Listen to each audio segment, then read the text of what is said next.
नमस्ते प्यारे साथियों। कल हमने जाना था कि भारत के सुदूरस्थ बिंदु कौन कौन से हैं, सबसे उत्तरी बिंदु कौन सा है, सबसे दक्षिणी बिंदु कौन सा है, सबसे पूर्वी, सबसे पश्चिमी, इन बिंदुओं के बारे में जाना। आज हम जानने वाले हैं हमारे देशांतरीय विस्तार के बारे में, कौन कौन से राज्यों से होकर हमारी भारतीय मानक समय रेखा निकलती है। ऐसे कुछ फैक्ट्स को हम आगे जानने वाले हैं। इससे आगे लिखते हैं भारतीय मानक समय रेखा। यहाँ पर हेडिंग डालेंगे भारतीय मानक समय रेखा। भारतीय मानक समय रेखा। भारतीय मानक समय रेखा हमारे भारत के मध्य से तो नहीं गुजरती, लेकिन ऐसे स्थान से गुजरती है जिससे कि पूरे भारत का जो टाइम है वो इक्वल रहे, जिससे कि कोई अलग अलग स्थानों पर अलग अलग ना हो जाए। जैसे अरुणाचल प्रदेश में बैठा एक व्यक्ति और एक गुजरात में बैठा व्यक्ति, जब वो दोनों अपनी घड़ी को देखने चाहिए तो अलग अलग टाइम देखना चाहिए, क्योंकि जो गुजरात में बैठा व्यक्ति है वो तो जो प्रधान मध्याह्न रेखा है, जो ग्रीनविच से रेखा, कल वाली क्लास को याद कीजिए, जो हमने एक ग्रीनविच से रेखा खींची थी वह प्रधान मध्याह्न रेखा थी, जिसे ग्रीनविच रेखा कहते हैं। उसके नज़दीक गुजरात है या अरुणाचल प्रदेश, तो गुजरात वाला व्यक्ति नज़दीक है।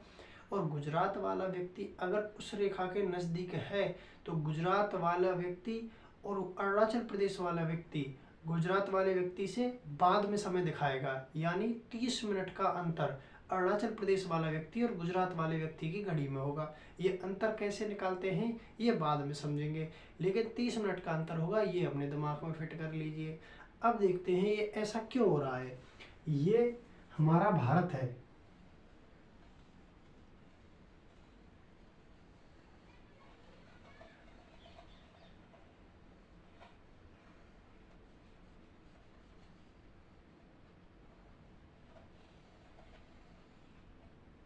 ये हमारा भारत है और ये जो भारतीय मानक समय रेखा है वो इस तरह से निकल रही है।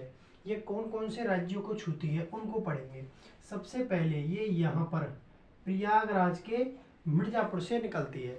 ये जो भारतीय मानक समय रेखा है वो प्रयागराज के मिर्जापुर से होकर निकलती है, इस बात को याद रखेंगे। और कल जब हमने धरती को बनाया था, ये हमारी पृथ्वी है, धरती 0 डिग्री देशांतर है, ये 23.5 डिग्री उत्तरी अक्षांश कर्क रेखा, ये मकर रेखा, ये अपना प्यारा भारत था। तो हमने प्रधान मध्याह्न रेखा यहाँ पर बनाया था, ठीक है।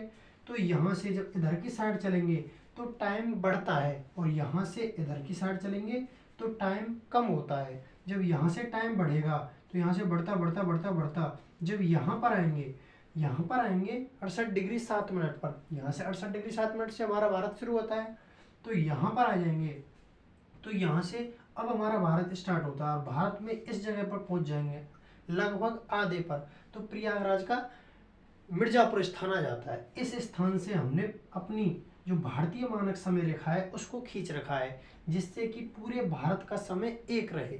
इसलिए अब जो ये रेखा है इस रेखा से 5.5 घंटे आगे है। प्रधान मध्याह्न रेखा से भारतीय मानक समय रेखा 5.5 घंटे आगे है। इन्हीं बातों को हम लिख लेते हैं। 5.5 घंटे आगे क्यों है समझ में आ रहा है। ये जैसे जैसे हम इधर की साइड चलेंगे तो टाइम बढ़ता जाता है, ऐसे बढ़ते बढ़ते बढ़ते बढ़ते यहाँ तक आने तक 5.5 घंटे एक्स्ट्रा लगते हैं और इधर कम होता जाएगा टाइम, ठीक है। अब इसको देखते हैं। भारतीय मानक समय रेखा 82.5 डिग्री 30 मिनट 82 डिग्री 30 मिनट, यहाँ पर 67 था, ऐसे बढ़ते बढ़ते 68 69 70 81 82, तो यहाँ पर आ गया होगा 82.5 डिग्री 30 मिनट। 82 डिग्री 30 मिनट से हमारी प्रधान मध्याह्न रेखा या भारतीय मानक समय रेखा निकलती है। 82.5 डिग्री ईस्ट से भारतीय मानक समय रेखा गुजरती है। 82.5 डिग्री ईस्ट से भारतीय मानक समय रेखा निकलती है और यह प्रयागराज के मिर्जापुर से प्रयागराज या इलाहाबाद जिसका पुराना नाम था, प्रयागराज के मिर्जापुर से निकलती है, से गुजरती है। ये यहाँ पर प्रयागराज के मिर्जापुर नामक स्थान से होकर गुजरती है, 82.5 डिग्री पूर्वी देशांतर। ठीक है साहब। ये कौन कौन से राज्यों से होकर निकलती है? तो ये राज्य है, सबसे पहले यूपी, उत्तर प्रदेश में प्रवेश करेगी, यूपी, उसके बाद एमपी, यूपी के बाद एमपी, उड़ीसा, छत्तीसगढ़ और आंध्र प्रदेश। सबसे पहले यूपी में आएगी, उसके बाद एमपी, उसके बाद छत्तीसगढ़, उड़ीसा और आंध्र प्रदेश। इन 5 राज्यों से होकर हमारी भारतीय मानक समय रेखा, इंडियन स्टैंडर्ड टाइम जो है 82.5 डिग्री, वो है गुजरती है। इसके बाद भारतीय मानक समय रेखा जैसे ही यहाँ से गुजरती है तो इससे भारत का समय निर्धारित होता है, इस रेखा से ही भारत का समय निर्धारित होता है।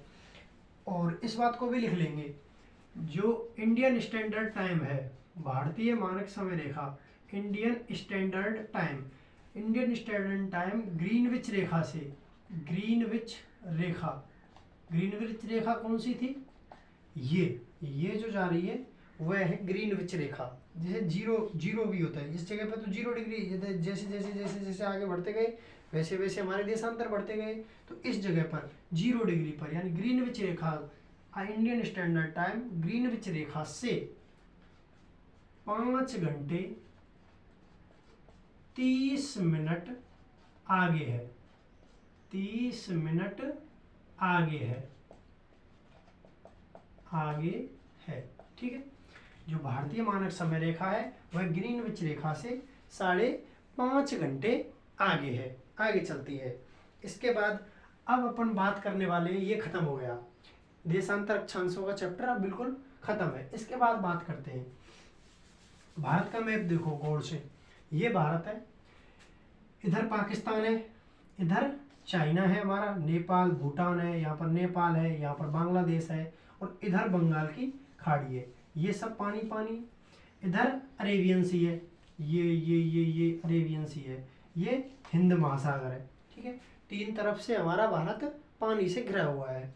तो प्रश्न पूछा जाता है कि भारत के तटीय राज्यों की संख्या कितनी है? भारत के तटीय राज्य कितने हैं? तो इसको लिख लेंगे, भारत के कुल तटीय राज्य, भारत के कुल तटीय राज्य।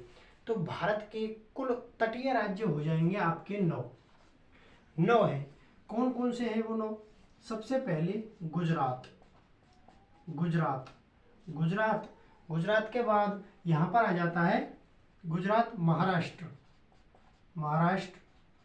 गोवा, केरल, कर्नाटक, तमिलनाडु,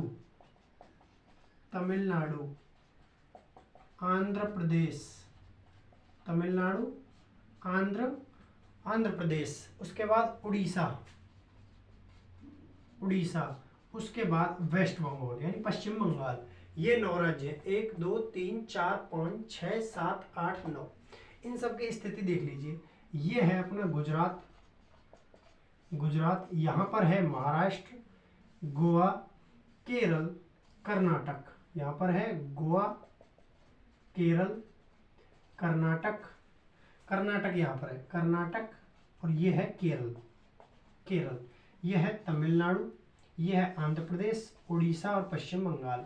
ये 9 हैं हमारे तटीय राज्य। ठीक है। अगर तटीय यूटी की बात करें, तटीय यूटी कितनी है? यूटी की संख्या यानी यूनियन टेरिटरी, केंद्र शासित प्रदेश भारत के तटीय कितने हैं?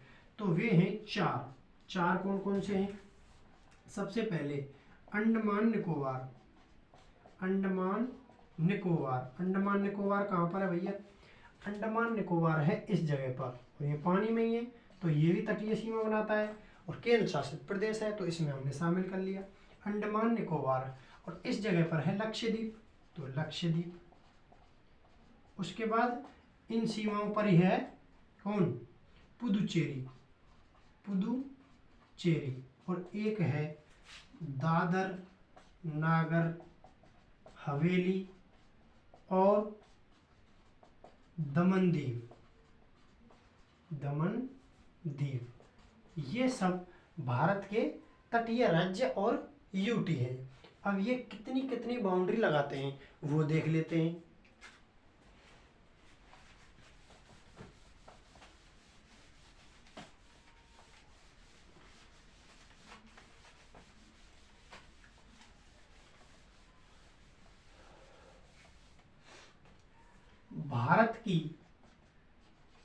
भारत की स्थलीय सीमा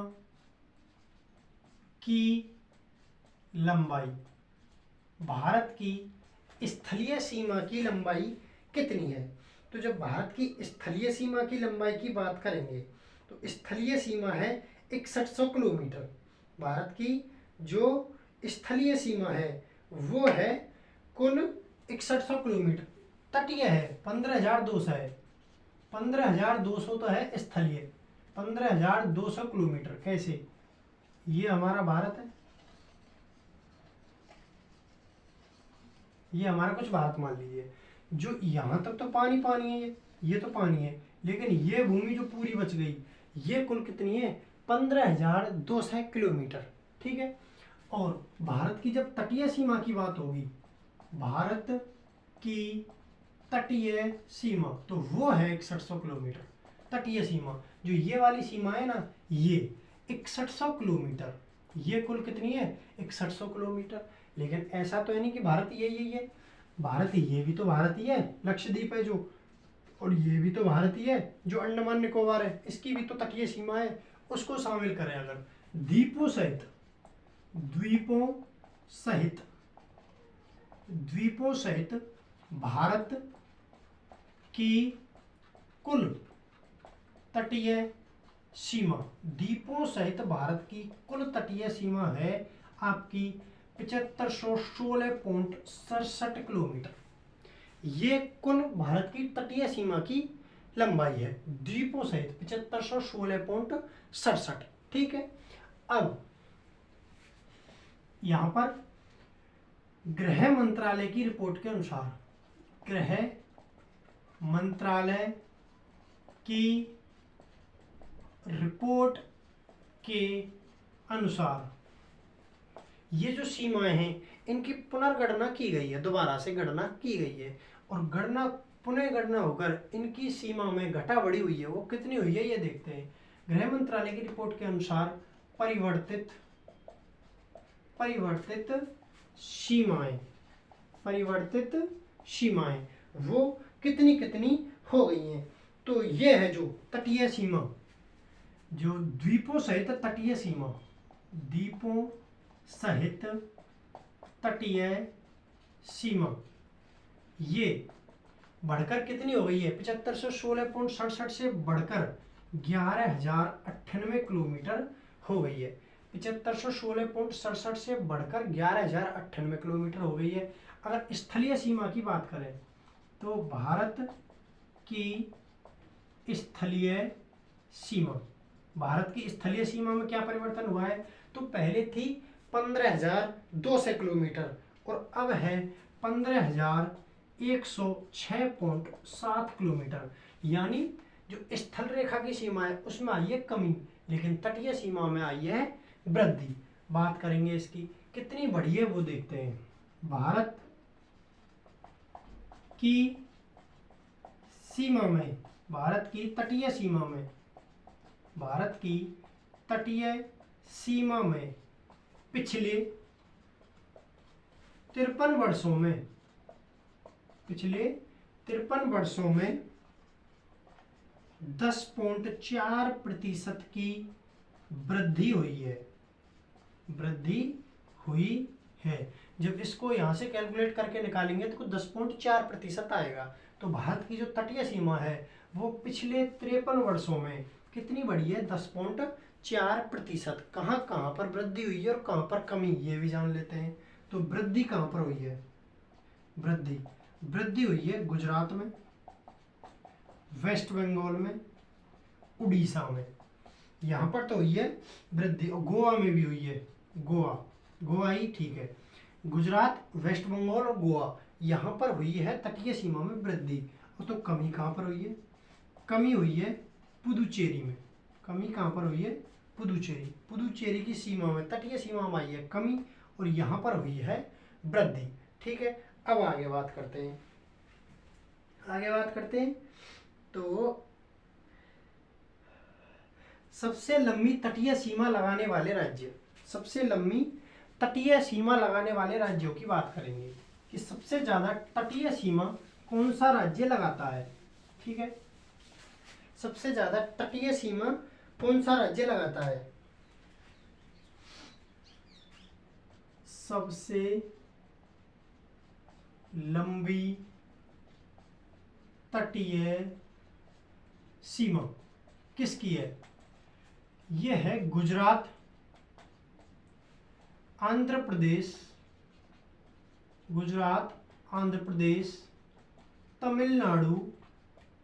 तमिलनाडु और ये हो जाएगा महाराष्ट्र। इन 4 राज्यों की तटीय सीमा सबसे लंबी थी।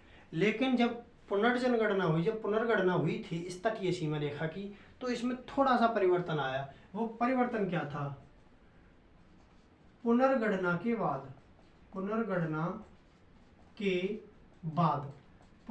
के बाद ये कमी आई है कि जो गुजरात है वो तो अभी भी पहले नंबर पर ही है, यानी गुजरात की तटीय सीमा तो सबसे लंबी अभी भी है, लेकिन आंध्र प्रदेश खिसक गया है, तमिलनाडु इससे पहले आ गया है।